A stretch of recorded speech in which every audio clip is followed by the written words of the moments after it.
जी। दुर्गा पूजा ये नहीं होने देंगी। ये हिंदू हिंदू हिंदू अपने आप को बताती हैं, अपने आप को ये अपना गोत्र बताती हैं, ये करती हैं, वो करती हैं, ब्राह्मण बताती हैं। अरे कितने कार्य कर दिया आपने दीदी। इनके खुद के आप अगर आप गिरेबान में झांक के देखिए तो इनके पास कुछ अब ऐसा बचा नहीं है जो अब ये दर्शाने लायक हो कि ये डिजर्व करते हैं that they will rule the Bengal. एक साइड में आप केजरीवाल को ले लीजिए, एक साइड में ममता बनर्जी को कर दीजिए, एक साइड में आप राहुल गांधी को कर दीजिए, एक साइड में ये अखिलेश यादव को कर दीजिए, हार्दिक पटेल को बुला लीजिए, कन्हैया कुमार को बुला लीजिए, अरे हिंदुस्तान के किसी लीडर को बुला लीजिए। ऐसा कोई लीडर नहीं बना है, ऐसा कोई लीडर यहां हिंदुस्तान में पैदा नहीं हुआ है जो हमारे मोदी जी को हरा कर दिखा दे, और वो भी उनके गढ़ में। क्या दीदी, ममता दीदी, आपके सोचने का यह विषय नहीं है कि आज जिनका वोट पा पाकर आप खुश हो रही हो, सिर्फ एक दिन ये 5 साल की सत्ता के चक्कर में कल को जाकर वही वोटर, वही रोहिंग्या इस देश का सबसे बड़ा खतरा बन सकता है। नमस्कार दोस्तों, मैं मोहित सिंह और आप देख रहे हैं भारतीय टाइम्स। और ममता बनर्जी ने जिस तरीके से विवादित बयान दिया है, भाजपा पे बहुत बड़ा आरोप लगाया है कि भाजपा जब चुनाव नज़दीक आते हैं तो पाकिस्तान से युद्ध कर लेती है। साथ ही पुलवामा में जो अटैक हुआ था उसमें जो जवान शहीद हुए थे उसको भाजपा ने ही मरवाया था। इस पर चर्चा करेंगे और शिखर सयान जी से जानेंगे कि आखिर क्या सोचते हैं, क्या विचार है, किस तरीके से देखते हैं इन सभी चीज़ों को जो ममता बनर्जी ने कहा है कि भाजपा अपने सिपाहियों को मारती है। ये सबसे पहले तो मैं ममता दीदी एवं उनके टीएमसी के जितने भी ये कार्यकर्ता हैं इनसे सवाल खड़े करता हूं कि पहली चीज तो आप कि यदि आप लोग या आज ये भाजपा पे उंगली उठा रहे हैं, आप लोग अगर आज ये अपनी आर्मी पे उंगली उठा रहे हैं तो आप लोग किस जोन में हैं, किस लेवल पे हैं। ये सीआरपीएफ पे जवानों पे ये उंगली उठा रहे हैं, ये हमारी इंडियन आर्मी पे उंगली उठा रहे हैं, ये हमारी नेवी फोर्स, एयर फोर्स, सब पे उंगली उठा रहे हैं। और ये खुद क्या है, जनता को ये समझना बहुत जरूरी है मोहित भाई। ये मैं अपने व्यूअर्स को बताना चाहता हूं कि टीएमसी, तृणमूल कांग्रेस, ये पार्टी खुद क्या है। 10 साल पहले आए थे बहुत ही बड़ा चढ़ाकर नारा लेकर कि बंगाल बदलेंगे, टाटा लेके आएंगे, नैनो लेके आएंगे नंदीग्राम में, दुनिया भर का ये इन्होंने बड़े बड़े व्यापारियों का इन्होंने बोल बच्चन गाया था। लेकिन आज की डेट में अगर बंगाल को देखा जाए तो बंगाल की क्या स्थिति है, बंगाल कितनी बदहाली से जूझ रहा है। क्या हमें विश्वास हो रहा है आज कि ये वही बंगाल है जो नेताजी सुभाष चंद्र बोस ने कितने बड़े बड़े सपनों के साथ में बनाया था। श्री रविन्द्रनाथ टैगोर जी ने कितने प्यार से इस बंगाल को सोनार बंगाल बनाया था, कितने ये हमारे फ्रीडम फाइटर्स लड़े थे इस धरती के लिए, इस भूमि के लिए। आज उसी बंगाल को इन लोगों ने एक क्या बोले इसको, मतलब एक आतंक का सेंटर बना दिया है। कितने भारतीय जनता पार्टी के कार्यकर्ताओं को मारा है, कितने भाजपा के कार्यालयों पर आग लगवाई है ये टीएमसी और ये ममता दीदी के पार्टी वाले लोगों ने, कितने संघ के लोगों को, आरएसएस के लोगों पे गोलियां चलवाई हैं। और जब वोट का समय आता है तो बाहर से, बॉर्डर पार से वोटर्स बुला लिए जाते हैं, रोहिंग्या बुला लिए जाते हैं कि आइए वोट करिए।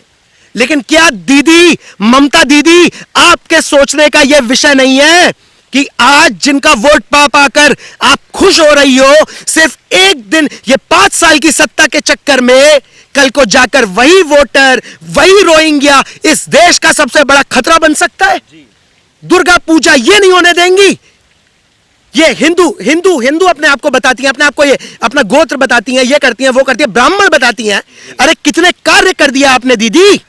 इनके खुद के आप अगर आप गिरेबान में झांक के देखिए तो इनके पास कुछ अब ऐसा बचा नहीं है जो अब ये दर्शाने लायक हो कि ये डिजर्व करते हैं that they will rule the Bengal. अभी ये जय श्री राम के नाम से चिढ़ती थी और अब हर एक मंदिर जा रही हैं, और दुर्गा पूजा या फिर काली पूजा जो अभी जस्ट हुआ उसको भी इन्होंने करवाया। इसमें कोई रोक नहीं की जिस तरीके से पहले करती थी। तो क्या ज़रूरत पड़ गई इनको कि अब भगवान राम का नाम लेना पड़ रहा है, हर एक मंदिर जाना पड़ रहा है, पहले तो नहीं था। तो ये चुनाव तुष्टीकरण की राजनीति तो नहीं कर रही है कि लोगों को भालें अपना कि हाँ मैं कर रही हूँ, मैं हिंदुत्व का नेता हूँ। जी, मैं आपको देखिए बताना चाहता हूँ कि ये एक समय ऐसा था, ये 2014 से पहले का समय ऐसा था जब यहाँ पे ऐसा कुछ भी नहीं होता था। इलेक्शन से पहले टोपी पहन ली जाती थी, मस्जिद में बैठ जाते थे, नमाज अदा करने पहुंच जाते थे, और हिंदू वोट बैंक से किसी को कोई मतलब था ही नहीं। लेकिन 2014 के बाद में एक ये वेव चली है, एक ये लहर चली है। ये जो मोदी जी जब ये आए हैं राज सिंहासन पे, ये बैठे हैं माननीय श्री नरेंद्र मोदी जी, उसके बाद में धीरे धीरे करके हिंदू उजागर हुआ है। ये बड़े बड़े जितने दल थे जो शांत बैठे हुए थे, मौन बैठे हुए थे, जो लोग मौन बैठे हुए थे, अब धीरे धीरे करके इन्होंने आगे आना चालू किया है।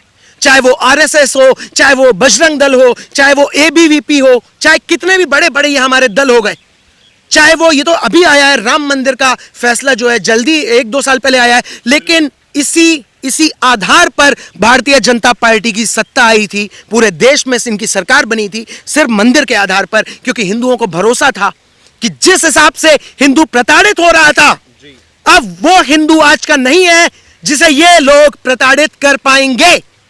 क्योंकि एक समय ऐसा था जब मस्जिद जाके इन्हें रोजा इफ्तार करना पड़ता था, लेकिन आज युग बदल चुका है। अब वो युग आ चुका है कि अगर आपको क्या बोलते हैं कि हिंदुस्तान में रहना है तो जय श्री राम कहना है। जो हिंदू हित की बात करेगा वही देश पर राज करेगा। सीधी सीधी बात है, यदि हिंदुओं को पूछोगी, हिंदू देवी देवताओं को पूजोगी, तभी आपका कल्याण होना है, अन्यथा नहीं होना है। और खैर अब तो इनके पाप का घड़ा इतना ज्यादा बढ़ चुका है, इतना ज्यादा इन लोगों के पाप का घड़ा हावी हो चुका है कि अब चाहिए कितने हाथ से लेके पैर तक घिस ले, इनका कुछ भी नहीं होना है। सीधा सीधी टैगलाइन है, सीधा स्लोगन है, 2 मई ममता गई। अच्छा, आपने एक बात कही 2 मई ममता गई, इस पे मोदी जी ने अपने भाषण में कहा था कि ममता दीदी 2 मई को हार रही हैं और भाजपा सरकार बना रही है पूर्ण बहुमत से। तो इस पे ममता बनर्जी ने उन पर तंज कसते हुए कहा कि क्या वो भगवान है या सुपर ह्यूमन है कि उनको पता चल गया कि वो जीतेंगे। तो इसको किस तरीके से देखते हैं आप? इसको इसी तरीके से मैं देखता हूं कि जब हम पूजा पाठ करते हैं तो हमें भक्त बोला जाता है। जब हम कहीं भाषण देने पहुंचते हैं, किसी रैली में पहुंचते हैं, तो हमें भक्त बोला जाता है। जब हम फेसबुक पे कोई अच्छा पोस्ट डालते हैं हिंदू हित में, तो हमें बोला जाता है कि ये तो अंधभक्त है। आज की डेट में ममता दीदी, आप खुद को देखिए कि आप कहां पे हैं। आपने स्वयं जब मोदी जी को अपने मुख से भगवान कह दिया है, जब स्वयं आपने मोदी जी को भगवान मान लिया है, तो अगर हम भक्त हैं तो आपको हम सुपर भक्त का दर्जा देते हैं। फिर आप भी तो भक्त हुई। फिर आप क्यों अपनी चमचेगिरी से बाज नहीं आती है ममता दीदी? हमें भक्त बोलते बोलते खुद मोदी जी को आप भगवान बोल बैठी। खैर, आपने कहा, गलत नहीं कहा, क्योंकि उन्होंने जो कार्य किए हैं वो किसी देव पुरुष से कम मैं नहीं आंकता हूं। लेकिन खुद के गिरेबान में झांक के देखिए दीदी, जहां पे आप ये भाजपा के कार्यकर्ताओं को, हमारे लीडर्स को ये चिढ़ाया करती थी, ये मजाक बनाया करती थी, आज वही ममता दीदी, वही कम्युनिस्ट, वही कांग्रेसी, ये लेफ्ट वाले लोग मोदी जी को भगवान मान रहे हैं। आपके ये खुद सोचने की बात है, खुद समझने की चीज है कि एक समय ऐसा आ जाएगा जब पूरी तरीके से तुम्हारा पतन होने वाला होगा। एक एक बंदा तुम्हारी पार्टी का, तुम्हारी जान पहचान का मोदी जी को भगवान ना कह दे तो बात की बात है। ममता दीदी, आज तुम बोल रही हो, कल तुम्हारा बेटा भी बोलेगा, तुम्हारा भतीजा हो, चाहे भांजा हो, चाहे कोई हो, वो भी बोलेगा, मोदी जी को भगवान बोलेगा। ममता बनर्जी अब बनारस में मोदी जी के खिलाफ लड़ने वाली हैं, तो उसको किस तरीके से देखते हैं? 2024 में उन्होंने कहा है कि 2024 में मैं मोदी जी के खिलाफ बनारस से लड़ूंगी, तो उसको किस तरीके से देखते हैं आप और क्या विचार होंगे? बिल्कुल लड़ें। मैं तो कहता हूं कि मतलब अभी मैं तो ममता दीदी से ज्यादा कह नहीं सकता हूं, लेकिन कुछ लोग होते हैं जिनका मतलब करतब दिखाते हैं, बहुत ज्यादा सर्कस में जाएंगे, करतब दिखाएंगे, तो मगरमच्छ के मुंह में हाथ कर लेंगे, कभी कभी शेर के मुंह में हाथ कर लेंगे। लेकिन जरूरी नहीं है कि हर बार शेर जो है वो बख्शी दे। अगर उसने उस हाथ को अपने जबड़े में फंसा लिया तो हाथ का पता नहीं चलता है। अरे, आपका बहुत ही ज्यादा स्वागत करेंगे वाराणसी में मां गंगा की पवित्र भूमि पर, जहां जब मोदी जी इलेक्शन लड़ने गए थे तो कहा था, ना मैं आया हूं, ना मुझे यहां किसी ने भेजा है, मुझे स्वयं मां गंगा ने बुलाया है। तो मां गंगा के पुत्र से अगर आपकी लड़ने की शक्ति है, अगर आपकी लड़ने की क्षमता है, और अगर आपको इतना विश्वास है कि वहां का हिंदुत्व, वहां के लोग, वहां की विचारधारा, वहां की संस्कृति आप जैसे कम्युनिस्ट लोगों को सपोर्ट कर देगी, तो मैं कहता हूं जाइए, बिल्कुल जाइए, लड़िए और जीत कर आइए। इससे ज्यादा मैं क्या बोलूं। मेरा एक आखिरी सवाल होगा आपसे, जिस तरीके से उनके जो मित्र हैं केजरीवाल, दिल्ली के सीएम, उन्होंने अपना जमानत जब्त करवाया था वाराणसी में, तो कहीं ना कहीं ये भी उसी तरह से अपने जमानत जब्त करवा सकती हैं वहाँ पे? नहीं, करवा सकती हैं का कोई सवाल नहीं उठता है। मैं कह रहा हूं ममता बनर्जी तो ममता बनर्जी है। एक साइड में आप केजरीवाल को ले लीजिए, एक साइड में ममता बनर्जी को कर दीजिए, एक साइड में आप राहुल गांधी को कर दीजिए, एक साइड में ये अखिलेश यादव को कर दीजिए, हार्दिक पटेल को बुला लीजिए, कन्हैया कुमार को बुला लीजिए, अरे हिंदुस्तान के किसी लीडर को बुला लीजिए। ऐसा कोई लीडर नहीं बना है, ऐसा कोई लीडर यहां हिंदुस्तान में पैदा नहीं हुआ है जो हमारे मोदी जी को हरा कर दिखा दे, और वो भी उनके गढ़ में। मतलब ये तो ऐसी बात हो गई कि मुझसे मेरा दुश्मन कह रहा है आऊंगा तेरे घर में घुस के तुझको मारूंगा, तो अगर मैं पिट जाऊं, मतलब मैंने चूड़ियां पहन रखी हैं, लेकिन मैं स्पष्ट करना चाहता हूं तुमसे टीएमसी वालों, कांग्रेसियों, खलिस्तानियों, हमने चूड़ियां पहन के नहीं रखी हैं। हिम्मत हो तो लड़के दिखा देना, और लड़ने के बाद हिम्मत हो, मां गंगा की कसम खा रहा हूं, जीत कर दिखा।